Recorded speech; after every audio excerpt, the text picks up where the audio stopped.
রাসূল পাক সাল্লাল্লাহু আলাইহি ওয়াসাল্লাম ইরশাদ করলেন, দুনিয়ার মুসলমান শোনো, মসজিদ হচ্ছে সবচাইতে ভালো ঘর, মসজিদ হচ্ছে সবচাইতে ভালো জায়গা।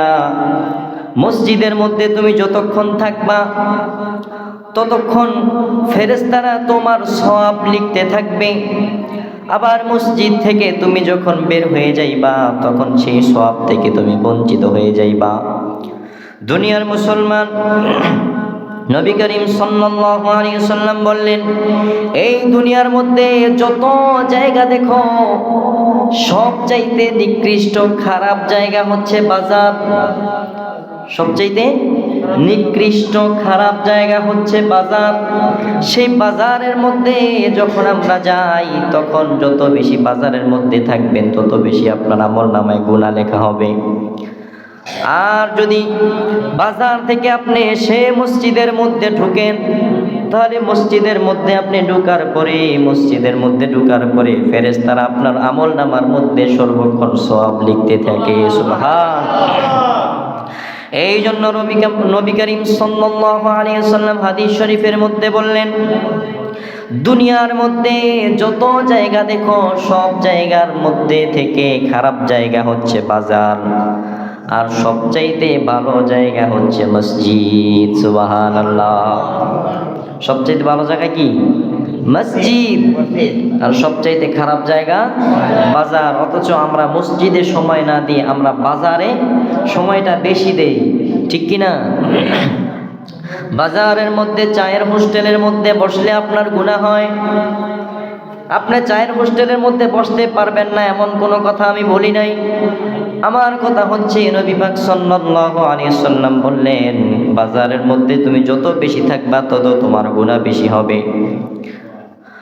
আর যদি তুমি মসজিদের মধ্যে এসে বসতে পারো, মসজিদের মধ্যে এসে বসার পরে যদি তুমি রাসূল পাকের দুরূদ শরীফ আদায় করতে পারো, আর যদি আল্লাহ আল্লাহর নামের জিকির করতে পারো, ফেরেশতারা তোমার আমলনামার মধ্যে সর্বক্ষণ সওয়াব লিখতে থাকে। সুবহানাল্লাহ। বন্ধুগণ আমার প্রিয় হাজিরিন, হুজুর সাল্লাল্লাহু আলাইহি ওয়াসাল্লাম অন্য একটি হাদিস বর্ণিত করেন। হুজুর সাল্লাল্লাহু আলাইহি ওয়াসাল্লাম বললেন, যখন তোমরা বেহেশতে বিচরণ করবে, যখন তোমরা বেহেশতের মধ্যে থাকবে, উহার ফল যখন তোমরা সঞ্চয় করিবে, বলা হইল দুনিয়ার বেহেশত কি? সাহাবায়ে কেরাম প্রশ্ন করলেন, ইয়া রাসূলুল্লাহ, দুনিয়ার মধ্যে বেহেশত কি? দুনিয়ার মধ্যে বেহেশত কি? নবী পাক সাল্লাল্লাহু আলাইহি ওয়াসাল্লাম উত্তর করিলেন, ও দুনিয়ার মুসলমান, দুনিয়ার মধ্যে যদি তোমরা বেহেশত খুঁজে পাইতে চাও তাহলে তোমরা তাড়াতাড়ি মসজিদের মধ্যে ঢুকে যাও। সুবহানাল্লাহ বলেন। মায়ার নবী রাহমাতাল লিল আলামিন ডাক দিয়ে বলল, ও আমার সাহাবীরা, ও দুনিয়ার মানুষ, শুনে রাখো, দুনিয়ার মধ্যে সবচাইতে ভালো জায়গা হলো মসজিদ। আর দুনিয়ার মধ্যে যদি বেহেশত তুমি খুঁজে পাইতে চাও তাহলে মসজিদের মধ্যে গেলেই তুমি বেহেশতের ঘ্রাণ পেয়ে যাবে। সুবহানাল্লাহ। তাহলে আমাদের মসজিদে বেশি বেশি আসার দরকার আছে না নাই? কিন্তু আমরা মসজিদ থেকে আমরা বেশি বেশি দূরে থাকি। এমন আমার ভাই আছে, আমি দেখি মাঝে মাঝে যে মসজিদে একদিকে আজান হয় আর একদিকে মসজিদের পাশের রাস্তা দিয়ে ভাই হেঁটে চলে যায়, কিন্তু মসজিদে আসে না। আল্লাহর সাথে সম্পর্ক যত বেশি লাগাইবেন তত আপনি জান্নাতের ঘ্রাণ বেশি পাইবেন। সুবহানাল্লাহ। প্রিয় হাজিরিন, রাসূল পাক সাল্লাল্লাহু আলাইহি ওয়াসাল্লাম অনেক হাদিস শরীফের মধ্যে বলেন, যে ব্যক্তি সকাল সন্ধ্যা মসজিদে আসে, সকাল সন্ধ্যা বলতে যে সকালে একবার আইবেন সন্ধ্যা একবার আইবেন বিষয়টা এরকম না। নবীজি বলেছেন যে 5 ওয়াক্ত নামাজি যখন আপনি মসজিদে আসবেন সকাল সন্ধ্যায়, সব সময় যখন আপনি মসজিদে আসবেন, আল্লাহ তাআলা সকাল সন্ধ্যায় ওই বান্দার বেহেশতের জন্য পানি ঠিক করিয়া রাখেন। আপনি যখন সকাল সন্ধ্যা যখন মসজিদে আসতে থাকেন, রব্বুল আলামিন সকাল এবং সন্ধ্যায় আপনি বেহেশতে যাওয়ার পরে যেই পানি খাইবেন সেই পানি আল্লাহ রব্বুল আলামিন ঠিক করে দেয়। সুবহানাল্লাহ। এরপরে রাসূল পাক সাল্লাল্লাহু আলাইহি ওয়াসাল্লাম অনেক হাদিস শরীফের মধ্যে ইরশাদ করেন, আমি আপনাদেরকে ধারাবাহিকভাবে শুধু হাদিসগুলি শুনিয়ে যাচ্ছি। রাসূল পাক সাল্লাল্লাহু আলাইহি ওয়াসাল্লাম হাদিস শরীফের মধ্যে ইরশাদ করেন, একবার মদিনা শরীফের মসজিদের পাশে একখানা জমিন খালি হইল। কি হইল? একখানা জমিন।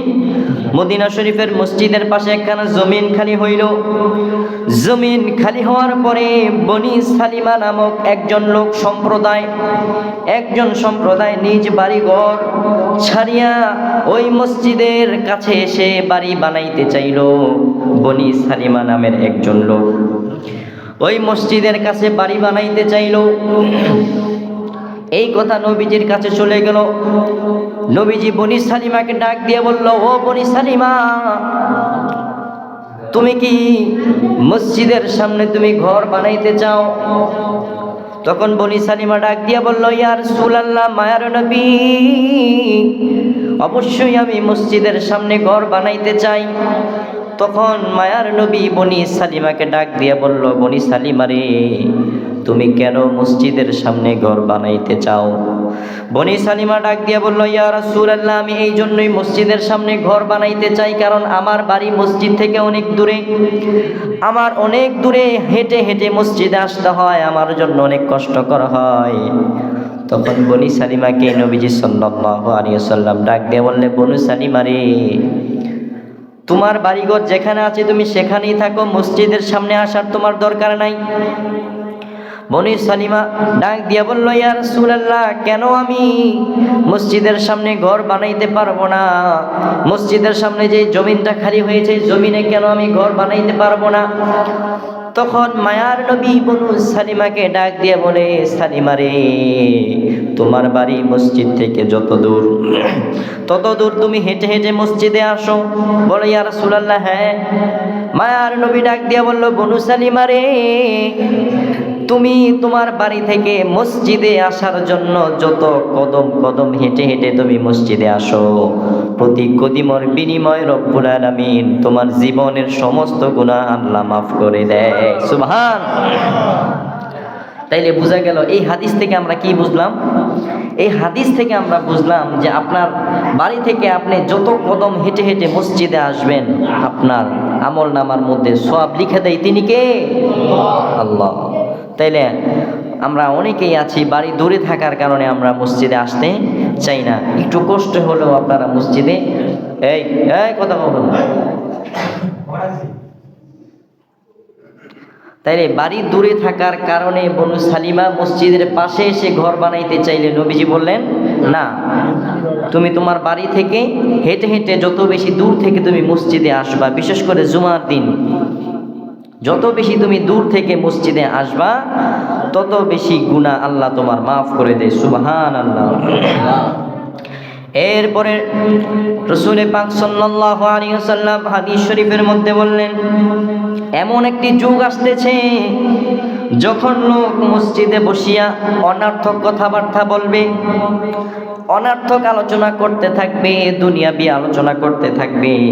তোমরা তাহাদের সহিত বসিও না, তোমরা তাহাদের সহিত বসিও না। যারা মসজিদে বসে অনর্থক কথাবার্তা বলে, দিনের আলোচনা ছাড়া অন্যান্য আলোচনা করে, যারা মসজিদে এসে বেশি বেশি কথা কয়, আখিরাতের চিন্তা করে না, আল্লাহর জিকির করে না, দুরূদ শরীফ আদায় করে না, রাসূল পাক বললেন তোমরা তাদের সাথে বসিও না। কারণ তারা মসজিদে এসে অনর্থক কথাবার্তা বলে। তাদের সাথে বসার তোমাদের কি নাই, কোনো প্রয়োজন নাই। তারপরে তোমাদের সহিত বসিও না, তাহাদের দ্বারা আল্লাহর কোনো প্রয়োজন নাই। এরপরে রাসূল পাক সাল্লাল্লাহু আলাইহি ওয়াসাল্লাম বললেন, যে ব্যক্তি এই দুর্গন্ধগুলো বক্ষণ করে সে যেন আমাদের মসজিদের নিকট না আসে, কেননা মানুষ যাহাতে কষ্ট পায় ফেরেশতাগণ তাহাদের মধ্যে কষ্ট পায়।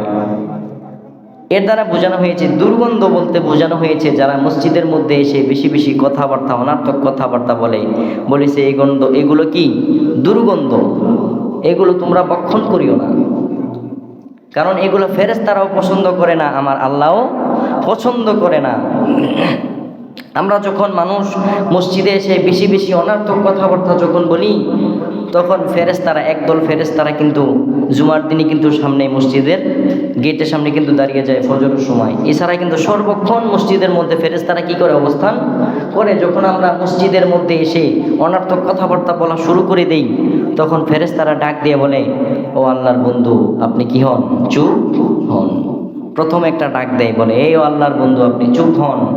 যখন বান্দা থামে না অনর্থক কথাবার্তা বলতেই থাকে, তখন ফেরেশতারা আবার ডাক দিয়ে বলে, ও আল্লাহর বান্দা আপনি চুপ হন। কি বলে? ও আল্লাহর বান্দা আপনি চুপ হন।